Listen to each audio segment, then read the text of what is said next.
അർജുൻ പറഞ്ഞു എന്തായാലും ഞാൻ 10 സിനിമയ്ക്കാണല്ലോ നിൽക്കുന്നത്, ഞാൻ ഹെയർ തന്നെ ഞാൻ കളർ ചെയ്തേക്കാം.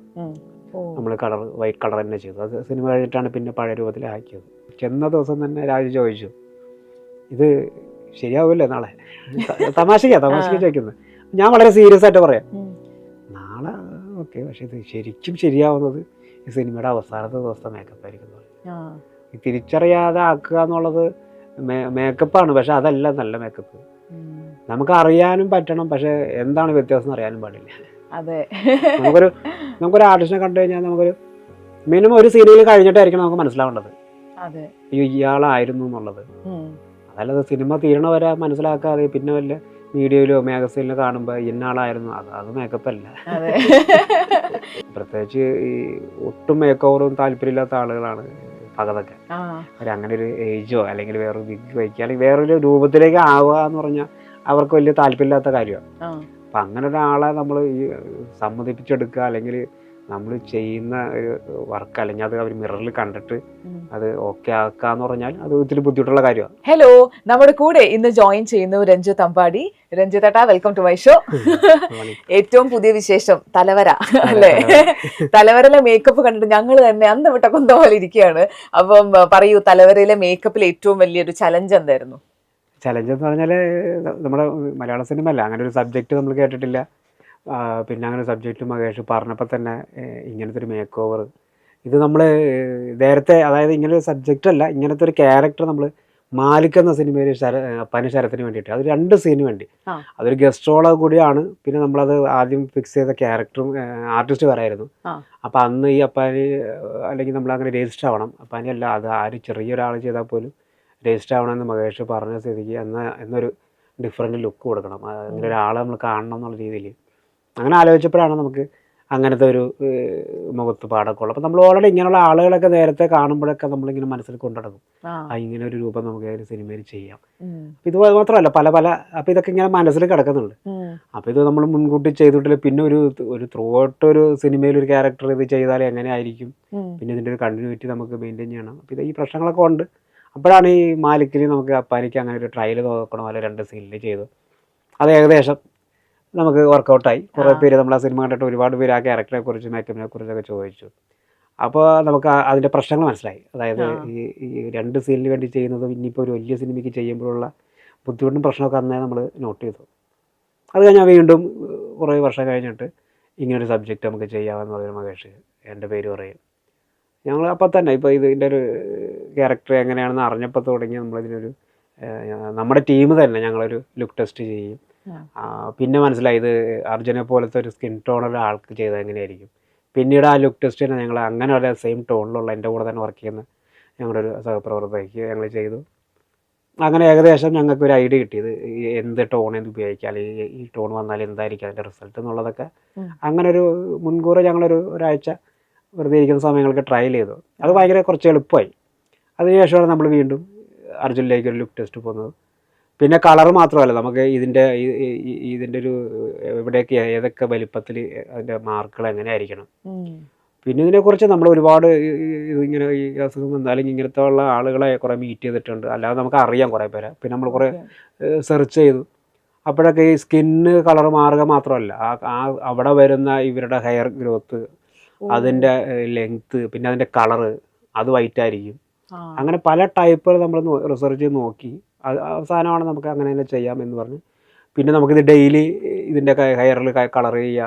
അപ്പോൾ അർജുൻ പറഞ്ഞു എന്തായാലും ഞാൻ 10 സിനിമയ്ക്കാണല്ലോ നിൽക്കുന്നത്, ഞാൻ ഹെയർ തന്നെ ഞാൻ കളർ ചെയ്തേക്കാം, അപ്പോൾ കുറച്ചുകൂടി നാച്ചുറലായിട്ട് കിട്ടും, നമ്മുടെ കളർ ചെയ്യുന്നതിനേക്കാളും കുറച്ചുകൂടി.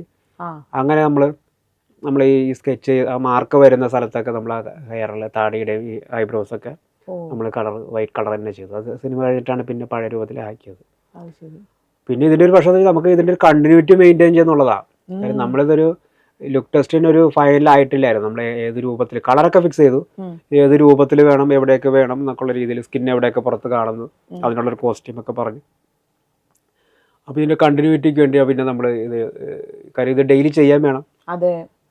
പിന്നെ നമുക്ക് അന്ന് തോന്നിയ കുറച്ച് സൂത്രപ്പണികളുണ്ട്, കുറച്ച് സ്റ്റെൻസിൽ കാര്യങ്ങളൊക്കെ വെച്ചിട്ട് പിന്നെ നമുക്ക് ഒരുവിധം നമ്മൾ നോക്കി അതേപോലെ തന്നെ ചെയ്യുക എന്നുള്ളത് തന്നെയാണ്. കാര്യം എന്ന് പറയുന്നത് നമ്മൾ ഈ നമ്മുടെ ഒരു മേക്കപ്പിൻ്റെ പൊതുവൊരു പ്രശ്നമുണ്ട്.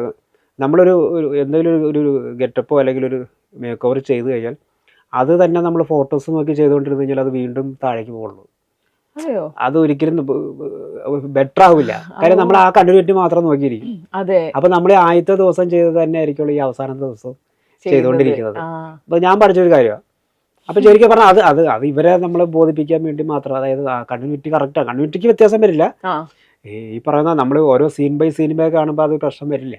ഇപ്പൊ നമ്മൾ ഒരു സീനിൽ തന്നെ 2 ടൈപ്പ് മേക്കപ്പായി മാത്രമേ അങ്ങനെ പ്രശ്നം വരുള്ളൂ. Totally different. ഇപ്പൊ നമ്മൾ ഇങ്ങനെ ഓരോ ദിവസം കഴിഞ്ഞ് പോവല്ലേ, അപ്പൊ അത് പ്രശ്നം വരില്ല. നമ്മൾ ഒരുപാട് സിനിമ വർക്ക് ചെയ്തുള്ള ഒരു പരിചയത്തിൽ പറയുന്ന.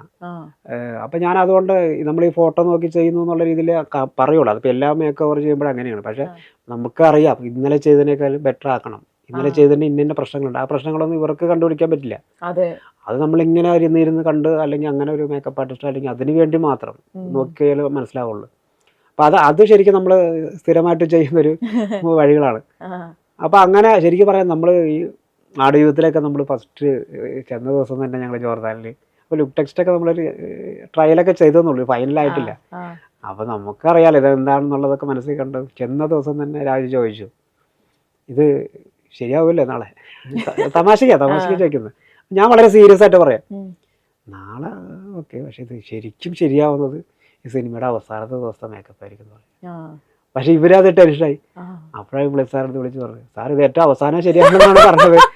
ഞാൻ പറഞ്ഞു, ഞാൻ അങ്ങനെ എൻ്റെ മനസ്സിലുള്ള കാര്യം, അതായത് നമ്മൾ ഓരോ ദിവസം ചെയ്യും തോറും ഇത് ബെറ്ററായി. അപ്പൊ സിനിമ തീരുന്ന ലാസ്റ്റ് ദിവസമായിരിക്കും നമുക്ക്, കാര്യം ഇനി ചെയ്യാൻ പറ്റുമല്ലോ. അപ്പൊ ഏറ്റവും ബെറ്റർ ആയ ദിവസം അതായിരിക്കും, അങ്ങനെ ഉദ്ദേശം പറഞ്ഞത്. അപ്പൊ അത് തന്നെയാണ് നമ്മൾ എല്ലാ സിനിമയിലും ട്രൈ ചെയ്യുന്നത്. അപ്പൊ അതുകൊണ്ട് നമുക്ക് അറിയുന്നല്ലോ, നമുക്ക് ഇങ്ങനെയുള്ള ഗെറ്റപ്പ് കാര്യങ്ങൾ അല്ലെങ്കിൽ ഒരു പ്രത്യേക ക്യാരക്ടർ മേക്കപ്പിനെ കുറിച്ച് വർക്ക് ഉണ്ടെങ്കിൽ നമ്മൾ മുൻകൂട്ടി പറയും. മുൻകൂട്ടി അല്ല, മിക്കവാറും ഒരു ആർട്ടിസ്റ്റിൻ്റെയും ഫസ്റ്റ് ദിവസം തന്നെ അവരെ ഇൻട്രൊഡക്ഷൻ സീൻ എടുക്കില്ല. കാര്യം ഇവർ ആ ക്യാരക്ടറിലേക്ക് ഒന്ന് കയറാനും ക്യാരക്ടറായിട്ട് ഒന്ന് ബ്ലെൻഡ് ആവാനൊക്കെ ഒരു ടൈം എടുക്കുമല്ലോ, ഒരു സീനെങ്കിലും ചെയ്യണമല്ലോ നമ്മൾ എത്ര പറഞ്ഞാലും. പിന്നെ അത് മാത്രമല്ല, ചിലപ്പോൾ 1-2 സീൻസ് കഴിഞ്ഞ് ചെയ്തിട്ട് അല്ലെങ്കിൽ ഒരു ദിവസം കഴിഞ്ഞിട്ടായിരിക്കും ഇവർക്കോ അല്ലെങ്കിൽ ഡയറക്ടറോ അല്ല ആർക്കെങ്കിലൊക്കെ എക്സ്ട്രാ എന്തെങ്കിലുമൊക്കെ മാനറിസങ്ങൾ കാര്യങ്ങൾ എന്തെങ്കിലുമൊക്കെ ആഡ് ചെയ്യാനൊക്കെ തോന്നുന്നത്. അപ്പൊ നമ്മൾ ഒരുവിധം അത് ആദ്യമേ തന്നെ പറയായിരുന്നു. അപ്പൊ ഒരു ദിവസം 2 ദിവസം കഴിയുമ്പോഴേക്ക് നമുക്ക് ഒന്നുകൂടി ബെറ്റർ ആക്കാം, അല്ലെങ്കിൽ ഇന്നൊക്കെ ആഡ് ചെയ്യാന്നുള്ളത്. അങ്ങനെ അതിനുശേഷം ആയിരിക്കും മിക്കവാറും ഇൻട്രോ സീനൊക്കെ എടുക്കുന്നത്. കാര്യം അതിലാണല്ലോ നമ്മൾ ഫസ്റ്റ് ഇയാളെ ഈ രൂപത്തിൽ കാണുന്നത്. നമ്മളത് മിക്ക സിനിമകളിലും പറയാറുണ്ട്. അപ്പൊ ഇതിലും അങ്ങനെ തന്നെയായിരുന്നു. നമ്മൾ ഇപ്പൊ ഫസ്റ്റ് ദിവസം ഒരു സീൻ കണ്ടു കഴിയുമ്പോൾ അറിയാൻ പറ്റും, നമുക്ക് മാത്രമല്ല മൊത്തത്തിൽ നമുക്ക് കുറച്ചുകൂടി ചേട്ടാ ഇങ്ങനെ ആക്കാനും. അത് പക്ഷെ നമുക്ക് റീഷൂട്ട് ചെയ്യേണ്ട ആവശ്യം വരില്ല, ചെറിയ മൈന്യൂട്ടുള്ള കാര്യങ്ങളാണ്. കാര്യം അങ്ങനെ വലിയ വ്യത്യാസം ഇനി വരുത്താനും പറ്റൂല. അങ്ങനെ ഉണ്ടെങ്കിൽ അങ്ങനെ വലിയ പ്രശ്നമില്ല. അതിനാണ് നമ്മൾ ഈ ലുക്ക് ടെസ്റ്റും കാര്യമൊക്കെ വയ്ക്കുന്നത്. അപ്പൊ പിന്നെ ബുദ്ധിമുട്ടുണ്ടാവില്ല. അതല്ലാതെ സിനിമയുടെ തലേദിവസം വന്ന് അല്ലെങ്കിൽ സിനിമ തുടങ്ങുന്നൊരു ലുക്ക് ചെയ്യുക, അത് കഴിഞ്ഞ് ഒരു സീൻ എടുത്തു കഴിഞ്ഞിട്ട് ഇത് വേണ്ട എന്ന് മാറ്റി പറയാം, പിന്നെ നമുക്ക് റീഷൂട്ട്, അത് ബുദ്ധിമുട്ടാണ്. അതുകൊണ്ടാണ് നമ്മളങ്ങനെ ലുക്ക് ടെസ്റ്റ് ഒക്കെ ചെയ്യുന്നത്. അത് മിക്ക സിനിമകളിലും ചെറിയ ക്യാരക്ടറായി പോലും ചെയ്യാറുണ്ട്. ഇപ്പൊ ഇതിൽ തന്നെ അർജുന്റെ ലുക്കിൽ ഇപ്പം പിരികത്തിന്റെ മുകളിൽ ഈ ഒരു ഇത് വരണം, അങ്ങനെയുള്ളതൊക്കെ ചേട്ടൻ ഡിസൈഡ് ചെയ്യുന്നതാണോ, അതോ ഓൾറെഡി ഡയറക്ടർക്ക് ഒരു ഐഡിയ ഉണ്ടായിരുന്നു ഇവിടെ ഡയറക്ടർക്ക് ഒരു ഐഡിയ ഉണ്ടാവുമല്ലോ. കാര്യം ഈ ഒരു സ്ക്രിപ്റ്റ് എഴുതുമ്പോഴും ഈ ക്യാരക്ടറെ കുറിച്ച് നന്നായിട്ട് അറിയാമല്ലോ. ഇപ്പൊ നമുക്ക് മുമ്പ് ഈ വർക്ക് തുടങ്ങിയ ഒരാളായിരിക്കുമല്ലോ. പക്ഷെ നമ്മൾ ഇപ്പൊ ഇങ്ങനൊരു ക്യാരക്ടറെ നമ്മൾ ഇതിനു മുമ്പ് കണ്ടിട്ടുണ്ടാവും. ഇങ്ങനൊരു സിനിമ ഞാൻ ചെയ്യുന്നോ ഇല്ലെന്നുള്ളതല്ല, പക്ഷെ ഇങ്ങനൊരു ക്യാരക്ടർ ഞാനും കണ്ടിട്ടുണ്ട്. പിന്നെ അത് മാത്രമല്ല, ബാക്കിയുള്ള ആളുകൾ നോട്ട് ചെയ്യുന്നതിനേക്കാളും കൂടുതൽ ഞാൻ നോട്ട് ചെയ്യാറുണ്ട്. പറ്റിയാൽ നമ്മളൊരു ഫോട്ടോസൊക്കെ എടുത്ത് വയ്ക്കാറുണ്ട്. അങ്ങനെ റയറാണ് കിട്ടാത്തതാണെങ്കിൽ. അതെല്ലാം നമ്മുടെ പല കളക്ഷനിലും ഇങ്ങനത്തെ പല രൂപത്തിലുള്ള ഒരുപാട് കളക്ഷൻ നമ്മുടെ ഉണ്ടാവും. ഇങ്ങനൊരു വർക്ക് വരുമ്പോൾ നമ്മൾ അതിനു വേണ്ടി കുറച്ചുകൂടി കോൺസെൻട്രേറ്റ് ചെയ്യും നമ്മൾ. ഇപ്പൊ ചേട്ടൻ്റെ ഒരു കരിയറിൽ നോക്കുകയാണെങ്കിൽ ഏറ്റവും ചലഞ്ചിങ് ആയിട്ടുള്ള ഒരു വർക്ക് ഏതായിരുന്നു? അങ്ങനെ പറയാൻ പറ്റില്ല. ഓരോ സിനിമ വരുമ്പോഴും ഇപ്പൊ നമ്മള് ഏതാണ് ഇപ്പൊ പണ്ട് ഫസ്റ്റ് പടം കാഴ്ചയായിരുന്നു എൻ്റെ 2004. അപ്പൊ എനിക്ക് ഏറ്റവും ചലഞ്ചിങ് അത് തന്നെയായിരുന്നു. എൻ്റെ ഏറ്റവും വലിയ ഇൻഡിപെൻഡന്റ് വർക്കാണ്. അത് കഴിഞ്ഞ് പിന്നെ രണ്ടാമത്തെ സിനിമ മകൾക്ക് എന്ന് പറഞ്ഞ ജയരാജ് സാറിന്റെ പടം. അതിൽ കുറച്ചുകൂടി ഒരു മേക്ക് ഓവർ, ഈ പറഞ്ഞ പോലെ കുറച്ച് ഗെറ്റപ്പ് ചേഞ്ച്, പ്രത്യേകിച്ച് ശോഭനെ പോലെ ഒരു സീനിയർ ആർട്ടിസ്റ്റ്. അപ്പോൾ അവരുടെ ഒരു മേക്ക് ഓവർ ചെയ്യാന്ന് പറയുമ്പോൾ അത് അന്ന് ഭയങ്കര ടെൻഷനായിരുന്നു. ആ വർഷം എനിക്ക് ആ വർഷത്തിനാണ് സ്റ്റേറ്റ് അവാർഡ്, അങ്ങനെ അവാർഡിലേക്ക് അയക്കുന്ന സിനിമകളായിരിക്കും തന്നത്. പ്രത്യേകിച്ച് ജയരാജ് സാറിന്റെ സിനിമകൾ, ശോഭന. അപ്പൊ അത് രണ്ടാമത്തെ പടം വരുമ്പോൾ അതിലും നമുക്കൊരു ടെൻഷനില്ല, കുറച്ചുകൂടി ശ്രദ്ധിക്കണം. അങ്ങനെ എല്ലാവർക്കും അങ്ങനെ ആടുജീവിതം വർക്ക് ചെയ്തപ്പോൾ 5 വർഷമായിട്ട് ആ സിനിമ മാത്രം ആയതുകൊണ്ട് നമുക്കത് ഏറ്റവും വലിയ വർക്കായിട്ട് തോന്നിയിരുന്നില്ല, തോന്നി. അപ്പൊ അത് കഴിഞ്ഞ് അതിലും വലിയ വർക്കുകൾ വരുന്നുണ്ട്. ഇപ്പൊ നമ്മളെ തലവര ഒരു ഒറ്റ ക്യാരക്ടർ ആണെങ്കിലും പറയുമ്പോൾ ചെറിയ സിനിമ എന്ന് പറയുമ്പോഴും, പക്ഷെ നമ്മളെ സംബന്ധിച്ച് നമ്മളെ ആടുജീവിതത്തിൽ എങ്ങനെ പൃഥ്വിരാജിനെ മേക്ക് ഓവർ ചെയ്തോ അതുപോലെ തന്നെയാണ്. അതിൻ്റെ രൂപങ്ങളും ഇത് മാത്രം വ്യത്യാസമുള്ളൂ. ഇപ്പം 7 സ്റ്റേറ്റ് അവാർഡ്സ് ചേട്ടൻ നേടിയിട്ടുണ്ട്. ഏതൊക്കെയാണ് ആ 7 സിനിമകൾ?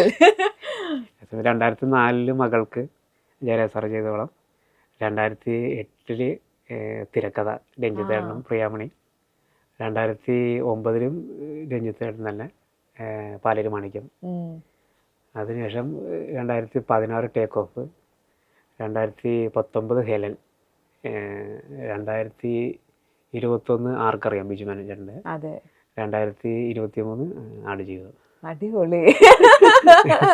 ഇനിയും കൂടുതൽ നാഷണൽ അവാർഡ് ഹെലന് തേടിയെത്തി. അതെ, അപ്പൊ ഇനി കൂടുതൽ എന്തായാലും അവാർഡുകൾ ചേട്ടനെ തേടിയെത്തുന്ന ഒരു സംശയമില്ല. കാരണം പണ്ടൊക്കെ നമ്മൾ ഈ തിയേറ്ററിൽ സിനിമ കാണുമ്പോൾ പട്ടണം റഷീദ് എന്ന് പറയുന്ന ഒരു പേര് മിക്ക എല്ലാ സിനിമകളിലും കാണും. ഇപ്പൊ ഏറ്റവും കൂടുതൽ കാണുന്ന അങ്ങനത്തെ ഒരു പേരാണ് രഞ്ജിത്ത് അമ്പാടി. അതെ, അതെനിക്കറിയാം. അപ്പം പറയൂ, എങ്ങനെയാണ് പട്ടണം റഷീദ് എന്ന് പറയുന്ന ഒരു ഇൻസ്റ്റിറ്റ്യൂഷനിൽ നിന്ന് ഇറങ്ങിയ ഒരു സ്റ്റുഡന്റ് എന്ന നിലയിൽ എങ്ങനെയുണ്ടായിരുന്നു അവിടുത്തെ എക്സ്പീരിയൻസ്? അല്ല, അന്ന് ശരിക്കും പറഞ്ഞാല് ഞാൻ 8 വർഷത്തോളം അദ്ദേഹത്തിന്റെ കൂടെ ഉണ്ടായിരുന്നു. പക്ഷെ അന്നത്തെ കാലഘട്ടം ഇന്നത്തെ കാലഘട്ടം വെച്ച് കമ്പയർ ചെയ്യുമ്പോൾ ശരിക്കും അന്ന് ആ 8 വർഷം അത്ര ആവശ്യം ഉണ്ടായിരുന്നില്ല. ഇന്നാണെങ്കിൽ നമുക്കൊരു 3 വർഷം കൊണ്ട് അതൊക്കെ പഠിക്കാം. ഞാൻ ഇൻഡിവിജ്വൽ ആയതിനു ശേഷമാണ് നമുക്ക് അങ്ങനെ ഒരു ഫെസിലിറ്റി കിട്ടുന്നതും ഈ പഠിക്കാനുള്ളത്. അല്ലെങ്കിൽ നമുക്ക് മെറ്റീരിയലിനെ കുറിച്ചായാലും ഒന്നുമില്ലെങ്കിൽ നമുക്ക് പല സിനിമകൾ കാണാനെങ്കിലും ഒരു ചാൻസ് കിട്ടിയത് ഈ അടുത്ത കാലത്തൊക്കെ. അപ്പൊ ഇതൊക്കെ അന്ന് സംഭവിച്ചിരുന്നെങ്കിൽ നമുക്ക് കുറച്ചുകൂടി കൂടുതൽ സിനിമ ചെയ്യായിരുന്നു, കൂടുതൽ ഈ പറഞ്ഞ അവാർഡിന്റെ അല്ലെങ്കിൽ അങ്ങനത്തെ വർക്കുകളൊക്കെ നമ്മൾ അന്വേഷിച്ച് വന്നാൽ. അപ്പൊ അതൊരു അത്രയും കാലം അങ്ങനെ വെറുതെ കുറച്ച് പോയി. ഒരു ആർട്ടിസ്റ്റിന് അല്ലെങ്കിൽ ഒരു മേക്കപ്പ് എന്ന രീതിയിൽ കുറച്ച് ഏജ്ഡ് ആയിട്ടുള്ള ലുക്ക് ആക്കുന്നതാണോ ടഫ്, അതോ യങ് ആയിട്ടുള്ള ലുക്ക് ആക്കുന്നതാണോ ടഫ്? ഇല്ല, ഇതൊന്നും അല്ല ടഫ്. എന്താണ് ടഫ്? ശരിക്കും നമ്മളും ഒരുപാട് പേര്, നമ്മുടെ സുഹൃത്തുക്കൾ മാത്രമല്ല, ഒരുപാട് പേര് മേക്കപ്പിന് ഏറ്റവും കൂടുതൽ അപ്രീഷിയേഷൻ കൊടുക്കുന്നതെന്ന് വെച്ചാൽ നമ്മളൊരാളെ കണ്ടിട്ട് അല്ലെങ്കിൽ മനസ്സിലാവില്ല, അല്ലെങ്കിൽ ഒരു സിനിമ കണ്ടിട്ട് അയ്യോ ആ ആർട്ടിസ്റ്റ് ആയിരുന്നു, കണ്ടാൽ മനസ്സിലാവില്ലല്ലോ എന്ന് പറയും. പക്ഷേ കണ്ടാൽ മനസ്സിലാക്കാൻ വലിയ പണിയില്ല. നമ്മൾ താടിയില്ലാത്ത ഒരാളെ താടി വെച്ചും അല്ലെങ്കിൽ ചെറുപ്പക്കാരനെ ഒരാളെ ഒരു നരച്ച വിഗ് ഒരു കൂളിംഗ് ഗ്ലാസ് വെച്ച് കഴിഞ്ഞാൽ അയാളെ ഒരിക്കലും തിരിച്ചറിയില്ല. നമുക്ക് ഒരു 25 വയസ്സുള്ള ഒരാളെ 60 വയസ്സുള്ള ഒരു വിഗും ഒരു കണ്ണാടിയും വെച്ച് കഴിഞ്ഞാൽ അയാളെ തിരിച്ചറിയില്ല. ഈ തിരിച്ചറിയാതെ ആക്കുക എന്നുള്ളത് മേക്കപ്പാണ്. പക്ഷെ അതല്ല നല്ല മേക്കപ്പ്.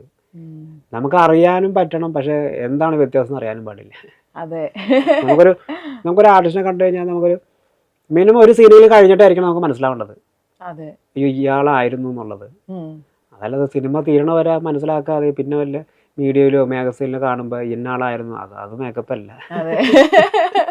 ഇപ്പൊ ഞങ്ങള് പൊതുവേ ഇങ്ങനെ മേക്കപ്പ് ഇടുന്ന സമയത്തൊക്കെ തമ്മിൽ പറഞ്ഞൊരു സാധനമാണ്, മേക്കപ്പ് ഉണ്ടോ എന്ന് ചോദിച്ചാലുണ്ട്, പക്ഷെ ഇല്ലേന്ന് ചോദിച്ചാൽ ഈ നോ മേക്കപ്പ് ലുക്ക് ഉണ്ടല്ലോ, അത് എത്രമാത്രം പാടാണ്.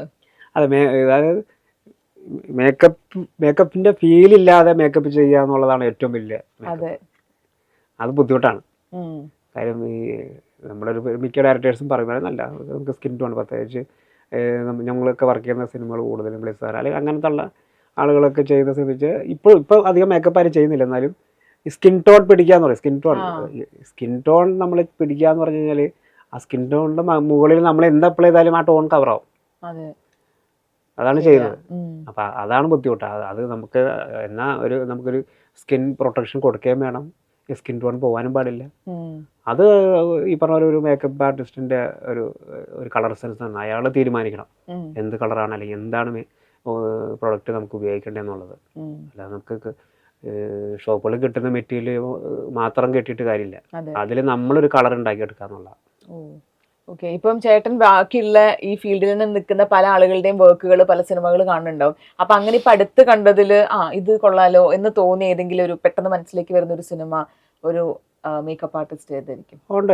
ഇപ്പൊ മലയാളത്തിൽ ഏറ്റവും കൂടുതൽ ബിസി ആയിട്ട് വർക്ക് ചെയ്യുന്ന ആളുകളൊക്കെ എൻ്റെ അസിസ്റ്റന്റ് ആയിരുന്നു. റോണക്സ്, അമല്, ഒരുപാട് പേര്. ഞങ്ങളുടെ ടീം തന്നെ ഉണ്ടായിരുന്നു കുറെ പേര് ഞങ്ങൾ ആ സമയത്ത് വർക്ക് ചെയ്തത്. ഇവിടെയൊക്കെ എല്ലാ വർഷവും വർക്കുകളുണ്ടാവും. നമ്മളിപ്പോൾ ഒരു വർഷം അവാർഡിന് വരുമ്പോൾ എൻ്റെയും അവരുടെയൊക്കെ വർക്കുകൾ അവിടെ ഉണ്ടാവും. ഒരു മേക്കപ്പിന്റെ ഒരു 10 സിനിമ 5 സിനിമ സെലക്ട് ചെയ്യുമ്പോൾ ഈ 5 എണ്ണത്തിന് ഒരെണ്ണം എൻ്റെ ആയിരിക്കും, ചിലപ്പോൾ ഒരെണ്ണം എൻ്റെ കൂടെ വർക്ക് ചെയ്യുന്ന റോണക്സിന്റെ ആയിരിക്കും, ചിലപ്പോൾ എൻ്റെ ചീഫ് റഷീദൊക്കെ ഉണ്ടാവും. അപ്പൊ അങ്ങനെ വരാറുണ്ട്. ഞാനത് ഒരിക്കൽ ഓരോ വർഷം മാറിയായിരിക്കും. ഒരു വർഷം റഷീദൊക്കെ ആയിരിക്കും, ഒരു വർഷം എനിക്കായിരിക്കും, ഒരു വർഷം റോണക്സിനെ ആയിരിക്കും. ഞാനൊക്കെ പോയതിനു ശേഷം വന്നാണ് റഷീദ്, വേറൊരു റഷീദ് ഉണ്ട് കോഴിക്കോടുള്ള.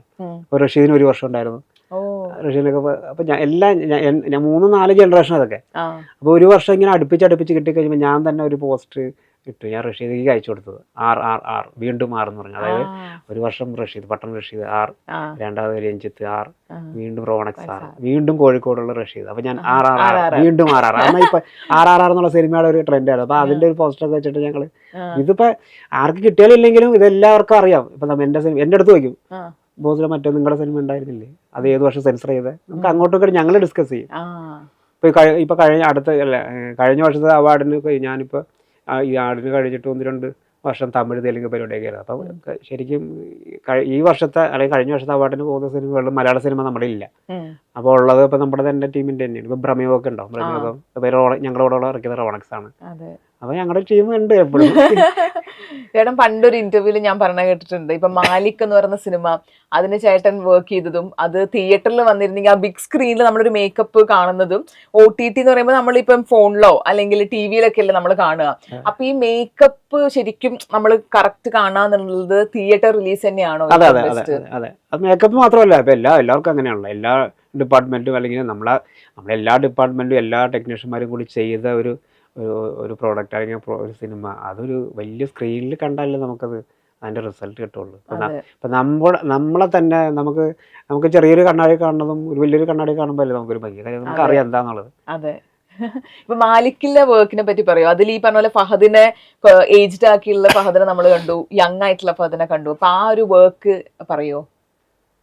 അത് ഇപ്പൊ നമ്മള് സഖാവിന് ഇപ്പോൾ ഏജ് ആക്കിയിരുന്നു. അപ്പോൾ ഓരോ ആർക്കറിയാന്നുള്ള സിനിമയിൽ ബീച്ചാണ്. അപ്പോൾ നമുക്ക് വരുന്നൊരു ചലഞ്ച് എന്ന് വെച്ചാൽ ഈ വരുന്ന ആർട്ടിസ്റ്റ് ഒന്നും ഇതിനു മുമ്പ് വേറെ അങ്ങനെ ഏജ്ഡ് ആയിട്ടോ അല്ലെങ്കിൽ വേറൊരു ഗെറ്റപ്പിൽ പോലും വന്നിട്ടില്ല. അപ്പോൾ നമ്മളിപ്പോൾ വിജുമേനൻ ചേട്ടനൊക്കെ നമ്മൾ സ്ഥിരം എല്ലാ സിനിമയിലും ബീച്ചാണ് എങ്ങനെ കാണുന്ന പോലെയാണ് ഒരു മേക്കപ്പ് അല്ലെങ്കിൽ മേക്ക് ഓവർ നടത്തിയിട്ടുള്ള വേഷങ്ങൾ വളരെ കുറവാണ്. പ്രത്യേകിച്ച് ഏജായിട്ടുള്ള ചെയ്തിട്ടില്ല.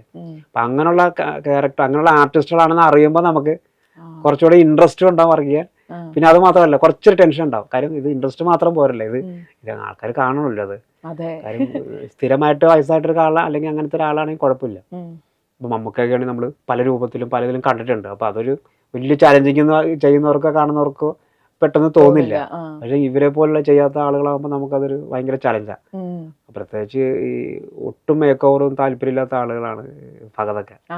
അങ്ങനെ ഒരു ഏജോ അല്ലെങ്കിൽ വേറൊരു വിഗ് വയ്ക്കുക അല്ലെങ്കിൽ വേറൊരു രൂപത്തിലേക്ക് ആവുക എന്ന് പറഞ്ഞാൽ അവർക്ക് വലിയ താല്പര്യമില്ലാത്ത കാര്യമാണ്. അപ്പം അങ്ങനെ ഒരാളെ നമ്മൾ ഈ സമ്മതിപ്പിച്ചെടുക്കുക അല്ലെങ്കിൽ നമ്മൾ ചെയ്യുന്ന ഒരു വർക്ക് അല്ലെങ്കിൽ അത് അവർ മിററിൽ കണ്ടിട്ട് അത് ഓക്കെ ആക്കുക എന്ന് പറഞ്ഞാൽ അത് ഒത്തിരി ബുദ്ധിമുട്ടുള്ള കാര്യമാണ്. അത് നമുക്ക് ശരിക്കും ഒരു കുറച്ച് ദിവസം എടുക്കേണ്ടി വന്നു. കാര്യം പല ലുക്കും നമ്മൾ ചെയ്യാമോ അല്ലെങ്കിൽ ഇപ്പം അങ്ങനെ ഡിസ്കസ് ചെയ്തപ്പോഴൊന്നും ബില്ലിങ് ആയിരുന്നില്ല. പിന്നെ നമ്മളൊരു സ്കെച്ച് പോലെ അല്ലെങ്കിൽ ഭഗവതിൻ്റെ തന്നെ ഒരു റിലേറ്റീവ് ഉണ്ടായിരുന്നു, അവരുടെ ഒരു ഫോട്ടോ അപ്പൂപ്പനാണ് തോന്നുന്നത്, അവരുടെ ഒരു ഫോട്ടോ വെച്ച് നമ്മളൊരു വർക്ക് ചെയ്ത് കാണിച്ചു കൊടുത്തു. പിന്നെ അത് മാത്രമല്ല നമ്മൾ ഒരുപാട്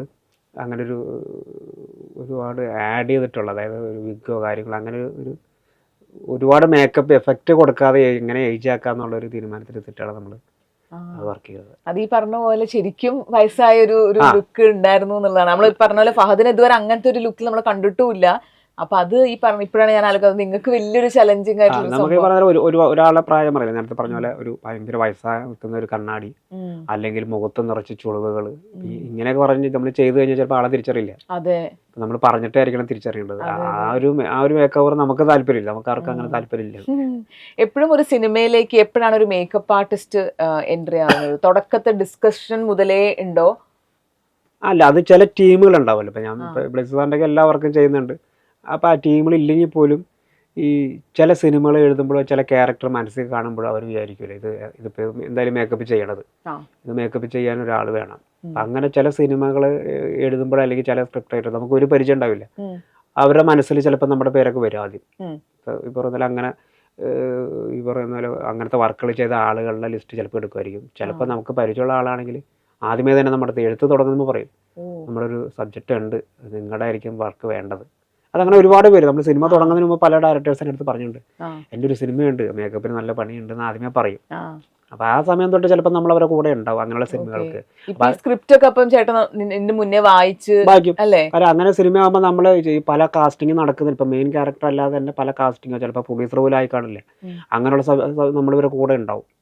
കാര്യം നമ്മൾ അങ്ങനെ വർക്കുണ്ടെന്ന് പറയുമ്പോൾ നമ്മൾ അത് പറയാം, നമ്മൾ ചില പ്രോജക്റ്റ് എന്നല്ല, ഇപ്പം അങ്ങനെ ഒരു 1-2 വർഷം മുമ്പേ തന്നെ നമ്മുടെ വർക്കുകൾ തുടങ്ങുന്ന ഒരുപാട് പ്രൊജക്റ്റ് ഉണ്ട്. ഇപ്പൊ ഈ ആടുജീവിതം ചേട്ടൻ്റെ ഒരു കരിയറിൽ എത്രമാത്രം ഇപ്പൊ ഈ തെലുങ്ക്, തമിഴ് എന്നൊക്കെ കൂടുതൽ ഇപ്പൊ അവിടെയാണ് സിനിമകൾ ചെയ്യുന്നത് എന്ന് പറയുന്നു. അപ്പോ എത്രമാത്രം അങ്ങനത്തെ ഒരു ഡോറ് തുറന്നു തന്നു? അത് അതിന്റെ മുന്നേ തന്നെ അങ്ങനെ വേറെ ഭാഷകളിലൊക്കെ ചേട്ടൻ അത്രയും ആക്റ്റീവായിട്ട് ചെയ്യുന്ന ആളായിരുന്നു? അല്ല, അങ്ങനെ ആക്റ്റീവായിട്ട് ചെയ്യുന്നല്ല, നമുക്ക് അറിയുന്ന അല്ലെങ്കിൽ നമ്മുടെ സുഹൃത്തുക്കൾ വഴി 1-2 സിനിമകൾ ചെയ്യാന്നല്ലാതെ. പിന്നെ ഒന്നാമത്തെ കാര്യം, നമ്മുടെ ഇവിടെ ഇപ്പൊ എനിക്ക് തന്നെ ഇവിടെ സ്റ്റേറ്റ് അവാർഡ് കിട്ടിയ പല സിനിമകളും ചിലപ്പോൾ ആ സമയങ്ങളിലൊന്നും വേറെ ലാംഗ്വേജിൽ ആളുകൾ കണ്ടിരിക്കണമെന്നില്ല. ഇനി കണ്ടാൽ തന്നെ അത് നമ്മളാണ് ചെയ്തതെന്നുള്ളത് അറിയാനും വഴിയില്ല. അപ്പൊ അങ്ങനെ നമ്മളെ കുറിച്ച് അറിയാനും നമ്മുടെ വർക്ക് അവിടെ എത്തിച്ചേരാനും പറ്റിയൊരു സിനിമയായിരുന്നു ആടുജീവിതം. പൃഥ്വിരാജിനെ പോലത്തെ ഒരു ആർട്ടിസ്റ്റ്, പിന്നെ നമ്മൾ പാൻ ഇന്ത്യൻ ലെവൽ റിലീസ്, അതൊക്കെ ഭയങ്കര ഗുണം ചെയ്തു. ഇപ്പൊ അത് വേറൊരു ആർട്ടിസ്റ്റോ വേറൊരു ഡയറക്ടറോ അല്ലെങ്കിൽ അങ്ങനത്തെ ഒരു നമ്മൾ മലയാളം മാത്രം എന്നുള്ള രീതിയിൽ ചെയ്ത് കഴിഞ്ഞാൽ ഇപ്പൊ നമ്മൾ പണ്ട് ചെയ്ത സിനിമകളെ പോലെ തന്നെ നമ്മൾ മലയാളീസ് മാത്രം ശ്രദ്ധിക്കുക, ഇവിടെ മാത്രം ഒതുങ്ങിക്കൂടാന്നുള്ള പരിപാടിയായിരിക്കും. അതെ, ഇപ്പൊ ചേട്ടനെ തേടിയെത്തിയ നാഷണൽ അവാർഡ് ഹെലൻ എന്ന് പറഞ്ഞ സിനിമ, അതിൽ ഈ പറഞ്ഞ പോലെ ഫ്രീസറിൽ അകത്തിരിക്കുന്ന ഒരാളുടെ രൂപം എന്ന് പറയുമ്പോൾ അത് എത്രമാത്രം ചേട്ടൻ വർക്ക് ചെയ്തിട്ട്? അത് ഈ പറയുന്ന പോലെ നമ്മൾ ഷൂട്ടിന് മുമ്പ് തന്നെ ഒരു ഗ്രാഫ് ഉണ്ടാക്കും. നമ്മൾ ഒരു 8 മണിക്കൂറാണ് ഇവർ ഫ്രീസറിനകത്ത് അകപ്പെട്ട് പോണത്. അപ്പം നമുക്ക് ഫ്രീസർ അറിയാമെന്നല്ലാതെ ഈ ഫ്രീസറിനകത്ത് 8 മണിക്കൂർ ഇരുന്നാലുള്ള അവസ്ഥകൾ നമുക്കറിയില്ല. അപ്പം നമ്മൾ അതിനെക്കുറിച്ച് അന്വേഷിച്ചു. പിന്നെ ഡയറക്ടറും ഒരുപാട് അതിനെക്കുറിച്ച് ഫ്രണ്ട്സ് ഉണ്ടായിരുന്നു. അപ്പോൾ നമുക്ക് ഓരോ മണിക്കൂറിന് എന്തൊക്കെയാണ് അതിൻ്റെ വ്യത്യാസം വരുന്നത്. ഇവർ മരിക്കുന്ന ലെവലിലെത്തും 8 മണിക്കൂറാകുമ്പോൾ.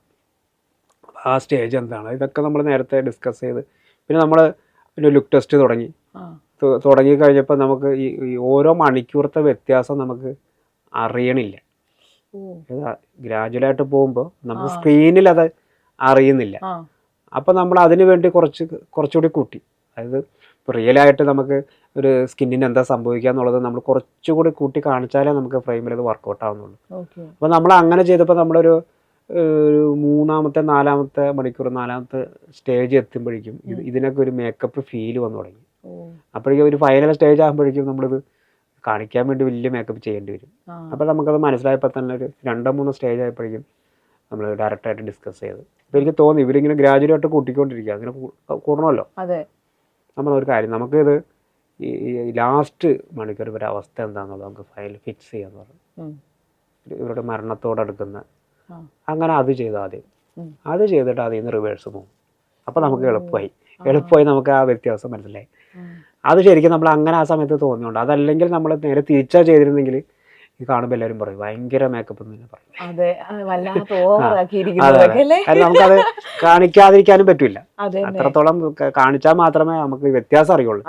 ഇല്ലെങ്കിൽ ആദ്യത്തെ 1 മണിക്കൂറിൽ എങ്ങനെയിരുന്നു അതുപോലെ തന്നെ ആയിരിക്കും 8-ാമത്തെ മണിക്കൂർ. പക്ഷെ അത് വരാൻ പാടില്ല എന്ന് നേരത്തെ ഡയറക്ടർ പറഞ്ഞിരുന്നു. അപ്പൊ അതുകൊണ്ട് നമ്മൾ തിരിച്ച് റിവേഴ്സ് ചെയ്തത്. ഇപ്പൊ ആ സ്ക്രീനിൽ നമുക്ക് ആ ഹെലൻ സിനിമ കാണുമ്പോൾ നമുക്ക് വിറങ്ങലിക്കായിരുന്നു. അത്രയും നല്ല കിടിലൻ ഞാനും ഈ പറയുന്ന പോലെ ഹെലൻ മാത്രമല്ല ഒരുപാട് സിനിമകൾ ചെയ്യുമ്പോൾ ചില ആളുകൾ പറയുന്നുണ്ട് ഈ സിനിമ ചിലപ്പോൾ നാഷണൽ അവാർഡ് അയക്കാൻ സാധ്യതയുണ്ട്. നമുക്കറിയില്ല അവിടെ ഏത് സിനിമയൊക്കെ പോകുന്നുള്ളത്. അങ്ങനെ ഇതിനു മുമ്പ് ചെയ്ത വർക്കുകളൊക്കെ നമ്മൾ ചില ആൾക്കാർ പറഞ്ഞിട്ടുണ്ട് ഈ സിനിമ നാഷണൽ അവാർഡ് പോയിട്ടുണ്ടെന്നൊക്കെ പറയും. പക്ഷെ ഈ സിനിമ ഞാൻ പ്രതീക്ഷിച്ചില്ല മേക്കപ്പിന് വേണ്ടിയിട്ട് അവിടെ എത്തുന്നത്. എനിക്കറിയില്ല, പ്രത്യേകിച്ച് അന്ന് നമ്മൾ കൊറോണ ഒക്കെ 2-ാമത്തെ സമയമാണ്. അതുകൊണ്ട് വലിയ മീഡിയകളിലൊന്നും സിനിമകളെ കുറിച്ചോ അല്ലെങ്കിൽ അവാർഡിനെ കുറിച്ചൊന്നും വലിയ ചർച്ചയുള്ള സമയമല്ല. ഇപ്പൊ ഇന്നാണ് അവാർഡ് അനൗൺസ്മെന്റ് പോലും നമുക്ക് അറിയില്ലായിരുന്നു. ഈ സിനിമ അയച്ചോ എന്നുള്ളത് നമുക്കറിയില്ല. ഇങ്ങനെ കിട്ടിയെന്ന് പെട്ടെന്ന് ന്യൂസ് വന്നിട്ട് 1-2 പേര് വിളിച്ചു പറഞ്ഞപ്പോഴാണ് ഞാൻ അറിയണത്. പിന്നെ അപ്പോൾ ഞാനും ശ്രദ്ധിച്ചു ഇതൊക്കെ അവാർഡിന് അയച്ചല്ലേ, ഇതൊക്കെ കിട്ടുമല്ലേ എന്നുള്ളൊരു. പക്ഷെ ഞാൻ അവിടെ നാഷണൽ അവാർഡിന്റെ ഫംഗ്ഷൻ കഴിഞ്ഞിട്ട് അവിടെ ഞങ്ങളൊരു ഡിന്നറൊക്കെ ഉണ്ടായിരുന്നു. അപ്പം അന്ന് അവിടുത്തെ ജൂറി മെമ്പേഴ്സ് ഉണ്ടായിരുന്നു, പ്രിയൻ സാർ ഉണ്ടായിരുന്നു. അപ്പോൾ ഇവരൊക്കെ കൂടി ഇരുന്ന് ഭക്ഷണം കഴിക്കുന്ന സമയത്ത് ഞാൻ വർത്താനം പറഞ്ഞു. ഇപ്പം എൻ്റെ അടുത്ത് പറഞ്ഞു സാർ ഞാൻ ഇന്ന ആൾ. അപ്പോഴേ അവർക്ക് മനസ്സിലായത് ഞാനാണ് ഇന്ന ആളെന്നുള്ളത്. അപ്പോഴാണ് പറഞ്ഞത് ഞങ്ങൾ ഭയങ്കരമായിട്ട് ഡിസ്കസ് ചെയ്തത് ഈ ജൂറിയിൽ ഇതിൻ്റെ കളറിനെ കുറിച്ചാണ്. അപ്പോഴാണ് ഞാൻ ആലോചിക്കുന്നത് ഇതുവരെ ശ്രദ്ധിക്കുന്നുണ്ട്. നമ്മള് മേക്കപ്പ് ആർട്ടിസ്റ്റ് ആണ്ട് ഇത് ഭയങ്കരമായിട്ട് നമ്മൾ നോക്കും. പക്ഷെ ഒരു ജൂറി എന്ന് പറഞ്ഞ ഒരു മേക്കപ്പ് ആർട്ടിസ്റ്റ് ആവണമെന്നില്ലല്ലോ. അപ്പൊ അങ്ങനെ ജൂറി ആവുമ്പോ തന്നെ പല ഓഡിയൻസും ശ്രദ്ധിച്ചിട്ടുണ്ടാവും. അപ്പൊ ആളുകളൊക്കെ ഇത് ഭയങ്കരമായിട്ട് ഡിസ്കസ് ചെയ്യുന്നുണ്ടെന്നുള്ളത് മനസ്സിലായി. ഏതെങ്കിലും ഒരു വർക്ക് ചെയ്തിട്ടേ ചേട്ടൻ ഇങ്ങനെ കഷ്ടപ്പെട്ട് പണിയെടുത്തു, പക്ഷെ അത് അതിനെപ്പറ്റി ആ വർക്കിന് അത്രയും ആളുകൾ സംസാരിച്ചിട്ടില്ലാന്ന് എപ്പോഴെങ്കിലും തോന്നിയിട്ടുണ്ടോ? അങ്ങനെ ഒരുപാട് സിനിമയുണ്ട്. കൂടുതലും ശ്രദ്ധിക്കില്ല, അല്ലെങ്കിൽ ഇത്രത്തോളം ശ്രദ്ധിക്കണോ എന്ന് തോന്നിയ വർക്കുകളാണ് പലതും അവാർഡൊക്കെ കിട്ടിയിട്ടുള്ളത്. ആണല്ലേ? അപ്പൊ ആരും ശ്രദ്ധിക്കാതെ പോയിട്ടില്ല സത്യം പറഞ്ഞാ ഇല്ല അല്ലേ? ഇല്ല. ഓ അടിപൊളി. ഇപ്പൊ ആദ്യത്തെ സിനിമ കാഴ്ചയിലേക്ക് വരുമ്പം ഫസ്റ്റ് സിനിമയാകുമ്പോ എപ്പോഴും നമ്മുടെ ജീവിതത്തിൽ എല്ലാ first love, first job, first salary എന്നൊക്കെ പറഞ്ഞാൽ ഭയങ്കര സ്പെഷ്യൽ ആണല്ലോ. അപ്പൊ ഈ ഫസ്റ്റ് ആ കാഴ്ച സെറ്റിലേക്ക് പോയതും അതിന്റെ ഫസ്റ്റ് മേക്കപ്പ് ഇട്ടതിനെ പറ്റിയൊക്കെ ഒന്ന് പറയോ? അത് ശരിക്കും ഞാനായിരുന്നില്ല എന്റെ മേക്കപ്പ് ആർട്ടിസ്റ്റ്. ഓ ശരിക്കും ഞാൻ സീരിയലൊക്കെ ചെയ്യുന്ന സമയം അപ്പൊ ഒരു സിനിമ ചെയ്യണം, ഇൻഡിവിജ്വലായിട്ട് സിനിമയൊക്കെ ചെയ്യണം. അപ്പൊ അന്ന് നമ്മുടെയൊക്കെ മനസ്സിൽ എല്ലാം വലിയ വലിയ സിനിമകൾ, അതായത് അന്ന് തിയേറ്റർ കുറവല്ലേ, 150 ദിവസം 200 ദിവസം, അപ്പൊ നരസിംഹം, അപ്പൊ അങ്ങനെയുള്ള സിനിമകളൊക്കെ ഓടുന്ന സമയമാണ്. അപ്പൊ അതുപോലത്തെ സിനിമയൊക്കെ ചെയ്യണം. കാര്യം ഞാൻ ആ സമയത്തും റഷീദിക്കയുടെ കൂടെ വർക്ക് ചെയ്യുന്ന സമയത്തും അദ്ദേഹം കൂടുതലും കൊമേഴ്സ്യൽ സിനിമകളല്ല, ഈ അവാർഡ് സിനിമകളാണ് കൂടുതലും. എല്ലാ ഫെസ്റ്റിവലിനും അവാർഡിന് പോകുന്ന വലിയ വലിയ സിനിമകളാണ്. പക്ഷെ ഇതൊന്നും നമുക്ക് നമ്മുടെ ഫ്രണ്ട്സിനോ നാട്ടുകാർക്കൊന്നും അറിയില്ല. കാര്യം ഇത് അവിടെ തിയേറ്ററിൽ വരണമല്ലോ. പിന്നെ A ക്ലാസ് B ക്ലാസ് ഉള്ളതുകൊണ്ട് കുറച്ച് വൈകി അവിടെ എത്തുള്ളൂ. അപ്പൊ പലർക്കും സംശയമാണ് ഇവന് സിനിമ എന്ന് പറഞ്ഞാൽ പറയുന്ന ഒരു സിനിമ, അദ്ദേഹം പറയുന്ന സിനിമ പോലെ നമ്മൾ കണ്ടിട്ടില്ല കേട്ടിട്ട് നമുക്കിപ്പോ OTT ഒന്നും ഇല്ലെന്ന്. അതുകൊണ്ട് ഇങ്ങനെ സിനിമ ഉണ്ടോന്ന് പോലും അറിയില്ല. എല്ലാവർക്കും ഇഷ്ടം 100 ദിവസം 150 ദിവസം ഓടുന്ന ഭയങ്കര സിനിമകൾ മാത്രമാണ്. അപ്പൊ അങ്ങനെ സിനിമകളിലും ഞാൻ അധികം വർക്കും ചെയ്യുന്നില്ല. അപ്പൊ എന്റെ മനസ്സിൽ അങ്ങനെ ഒരു സിനിമയൊക്കെ ചെയ്യണം, എന്നാലേ നാട്ടിലൊക്കെ അറിയുള്ളൂ. പിന്നെ ഒരു 2-3 വർഷം കഴിഞ്ഞിട്ടൊക്കെ അവാർഡിനൊക്കെ അയക്കുന്ന സിനിമകൾ വർക്ക് ചെയ്യണം. ഇങ്ങനെയൊക്കെ ഒരു സ്റ്റെപ്പ് ബൈ സ്റ്റെപ്പ് നമ്മൾ മനസ്സിൽ കാണുന്നത്. അവിടെ ചെന്നപ്പോഴും ആദ്യമേ മമ്മൂക്ക മാത്രമേ ഉള്ളൂ, ബാക്കിയെല്ലാം പുതുമുഖങ്ങളാണ്.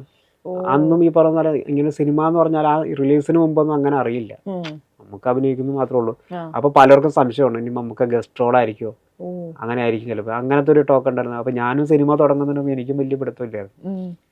പിന്നെ അവിടെ ചെന്ന് ഈ പറയുന്ന പോലെ ആ കുട്ടിയുടെ നമുക്ക് മെയിൻ ആയിട്ട് വർക്ക് വന്ന ആ കുട്ടിയാണ്. ആ കുട്ടി ഈ അഴുക്ക് പിടിച്ച് നടക്കുകയും അത് പറഞ്ഞാൽ നമുക്കത് ഭയങ്കര ടെൻഷനല്ല, അത് എത്രത്തോളം. പിന്നെ ബ്ലെസ്സി സാർ കണ്ടിന്യൂറ്റി, അതിങ്ങനെ മൈന്യൂട്ടായിട്ടുള്ള കാര്യം പോലും വിടില്ല, കറക്റ്റ് ആയിരിക്കണത്.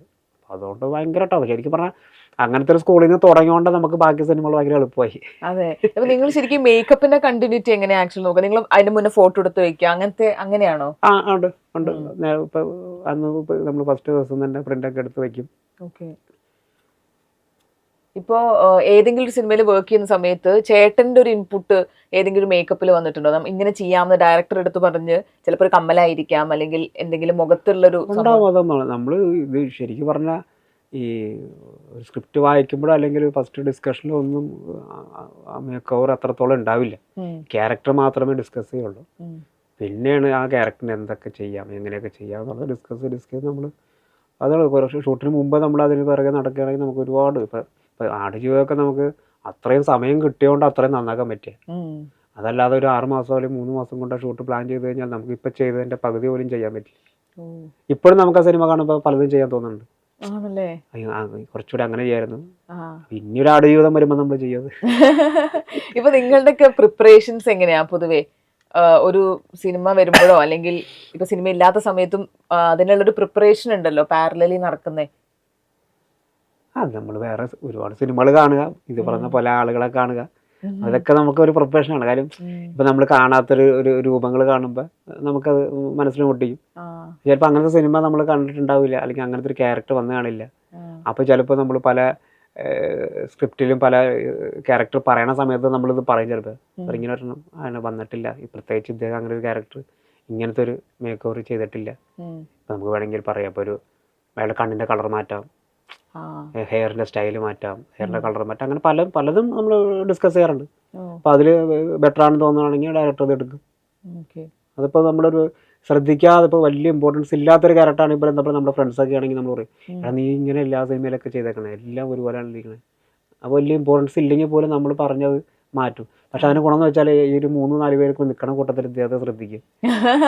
എൻ്റെ അടുത്തൊന്ന് പറയും, വലിയ ഇമ്പോർട്ടൻസ് ഇല്ലെങ്കിലും കുറെ പേര് എൻ്റെ അടുത്ത് ആ സിനിമ കണ്ടിട്ട് വിളിച്ചിരുന്നു എന്നൊക്കെ പറയും. അപ്പൊ അത് സന്തോഷം നമുക്ക്. അങ്ങനെ പറഞ്ഞ ഒരാൾ ഏതായിരിക്കും ക്യാരക്ടർ? അങ്ങനെ ഉണ്ട് കുറച്ച്, സീക്രട്ടാണ്. അവരൊക്കെ അങ്ങനെ വലിയ സ്റ്റാർ ആവുന്ന മുമ്പൊക്കെ ചെയ്ത സിനിമകളൊക്കെ ഉണ്ടാവില്ല. അടിപൊളി. ഇപ്പൊ ചേട്ടൻ ഈ മേക്കപ്പിനോട് പണ്ട് മുതലേ ഇഷ്ടമുണ്ടോ? എങ്ങനെയാണ് ഈ മേക്കപ്പ് ആർട്ടിസ്റ്റ് എന്ന് പറയുന്ന ഒരു ഫീൽഡിലേക്ക് വന്നേ?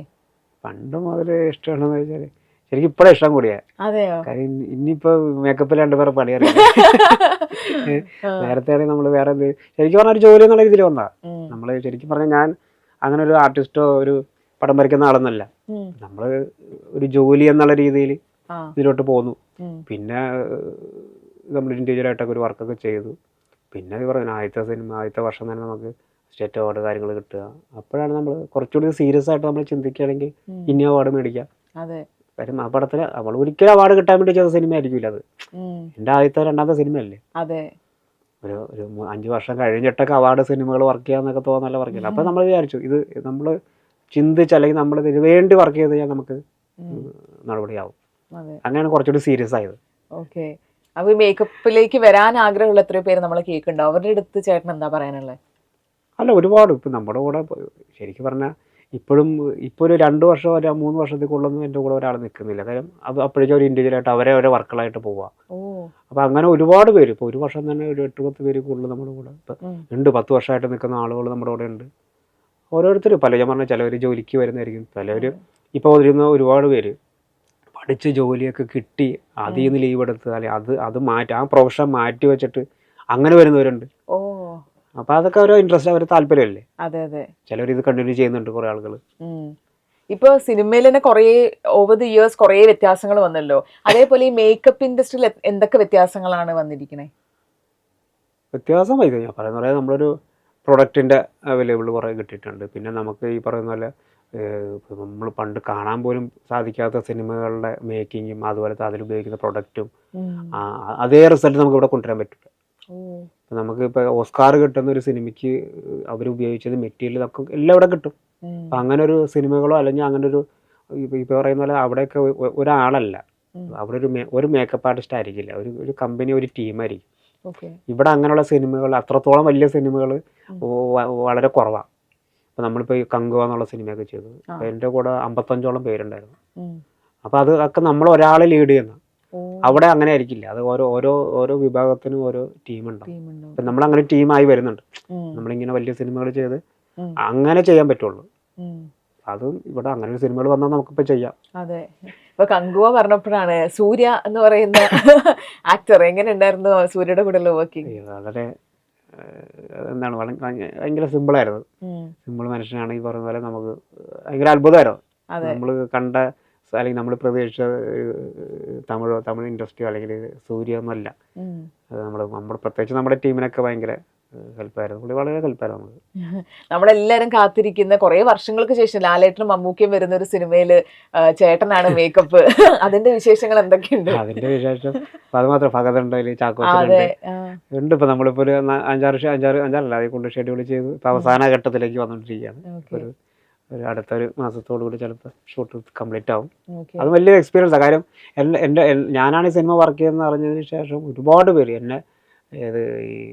എൻ്റെ കൂടെ വർക്ക് ചെയ്യുക അല്ലെങ്കിൽ എൻ്റെ വർക്കുമായിട്ട് ബന്ധപ്പെട്ടതല്ലാതെ ഒരുപാട് എനിക്കറിയുന്ന എല്ലാ സുഹൃത്തുക്കളും പറഞ്ഞൊരു കാര്യം, എനിക്ക് ആ സിനിമ ഏതെങ്കിലും ഒരു വേഷം, അതായത് വലിയ ക്യാരക്ടർ വേണ്ട, ആ സിനിമയിൽ ഞാൻ ഉണ്ടെന്ന് അറിയിക്കാൻ വേണ്ടി, ഞാനും ആ സിനിമയിൽ ഉണ്ടായിരുന്നു അറിയിക്കാൻ വേണ്ടി മാത്രം. അപ്പൊ അത്രത്തോളം ആളുകൾ വെയിറ്റിംഗ് ആണ്. സത്യം.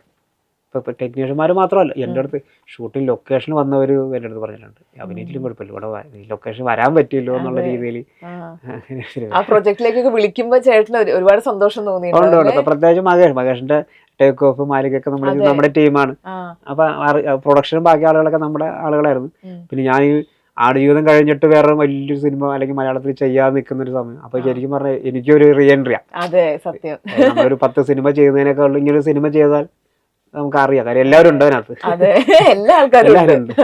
അത് മാത്രമല്ല, ഈ മലയാള സിനിമയിലുള്ള എല്ലാവരും എല്ലാ ടെക്നീഷ്യന്മാരും, പ്രൊഡക്ഷൻ്റെ ആളുകളായിക്കോട്ടെ, പ്രൊഡ്യൂസർ ആയിക്കോട്ടെ, എല്ലാം ഏതൊക്കെ കാറ്റഗറി എല്ലാവരും ഈ ലൊക്കേഷനിൽ ഒരിക്കലെങ്കിലും ആരെങ്കിലും ഒരാളെങ്കിലും കാണാൻ വരും. അപ്പൊ അതുകൊണ്ട് നമുക്ക് അവരെ മീറ്റ് ചെയ്യാം. അപ്പൊ നമ്മളൊരു 4 വർഷം 10 സിനിമ ചെയ്യുന്നേക്കാളും കൂടെ ഈ ഒരു സിനിമ ചെയ്യുന്നത്. എന്തൊക്കെയാണ് പുതിയ പ്രൊജക്ടുകൾ?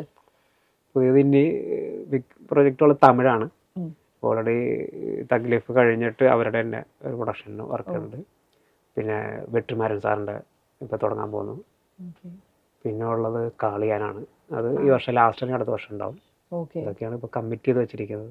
ഇതൊക്കെ തീരുമ്പോഴേക്കും അടുത്തത് ഒരു വർഷം വലിയ വലിയ വലിയ ബിഗ് പ്രൊജക്ടുകൾ വരും എന്നുള്ളത് തീർച്ചയാണ്. അപ്പോൾ ഓൾ ദി വെരി ബെസ്റ്റ് ചേട്ടാ, അടിപൊളിയാവട്ടെ. Thank you. Thank U.